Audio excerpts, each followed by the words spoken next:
चौर साहब, आप हवेली लखा के एक मंजे हुए खिलाड़ी हैं और हमारे शहर हवेली लखा में बहुत सारे वर्किंग क्लब जो हैं मुख्तलिफ खेलों के काम कर रहे हैं, तो आप फुटबॉल एसोसिएशन को डील करते हैं। आप हमें बताइएगा कि हवेली लखा की सरजमीन जो है ये स्पोर्ट्स के हवाला से कैसी है, और आप अपने तजर्बे के रूप से बताइएगा कि हमारे इलाका के कौन कौन से जो नौजवान हैं जो आगे निकले और फुटबॉल की दुनिया में उन्होंने अपना नाम पैदा किया। बिस्मिल्लाहिर्रहमानिर्रहीम।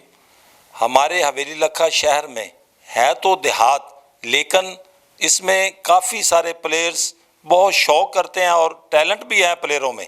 और एक क्लब मुनव्वर शहीद फुटबॉल क्लब है हवेली लखा, जो गवर्नमेंट हाई स्कूल नंबर 1 में प्रैक्टिस करती है, और हेडमास्टर का भी हमारे साथ बहुत तामन है।